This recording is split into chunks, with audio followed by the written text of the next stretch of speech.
We all love drama. Here are words about the drama involved in Zandirithaad. Every point will receive its own video, but for now, let's just highlight the subjects.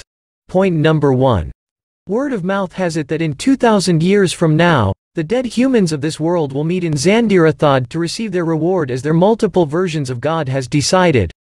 Since it happens to be an influential entity in Zandirithaad, with magic and language being its greatest creations, the ruling class will readily accept to receive the barbarian humans, but they need some planning. Point number 2. Some not-so-random poor person is about to uncover the secret threads through which the ruling class is controlling the masses, turning him into a mad conspiracy theorist. As he links the pieces together, the channeled messages from this world invade the dreams of the population of Zandirithaad. Point number 3. The one and only way non-intelligent life dies is through spontaneous combustion. As the heavens draw near, religious bodies suggest that the immortal intelligent species needs to find a way to escape Zandirithaad through death by spontaneous combustion and leave Zandirithaad to humans. Owing to fear that what dies once, dies many folds, the Zandirithaadin have mixed feelings between making a warm welcome to the barbarian humans and having to escape Zandirithaad through death by spontaneous combustion. The promise of the world above being so tempting, and fear to lose immortality being dreadful, it took 1,900 years, that is, 100 years before humans start arriving, for Zandirithaadin to actually think of making their world a step towards the next world that they once thought of invading. One needs to understand the main timeline in order to fully appreciate how the flash forward will happen. Point number 4.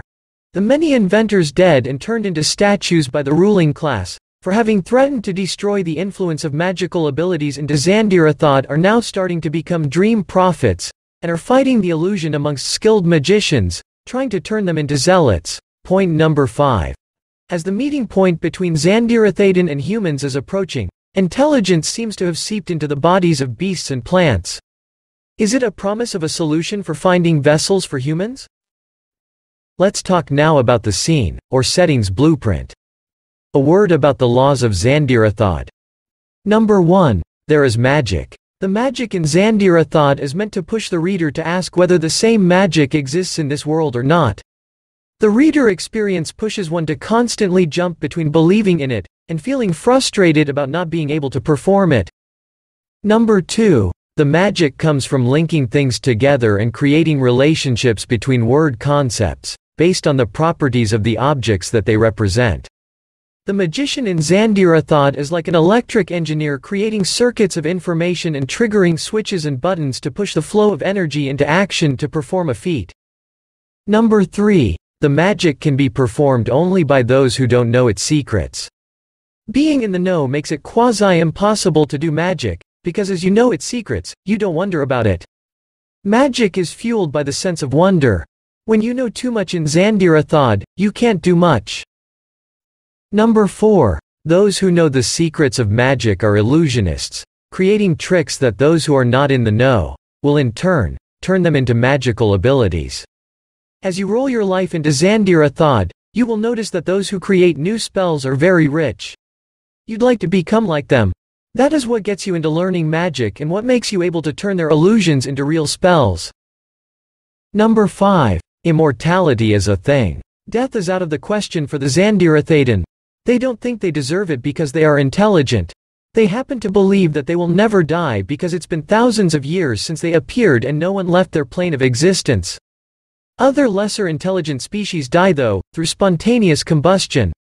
Number 6. The first intelligent people are a family of 7 fathers and 5 children, known as the chroma.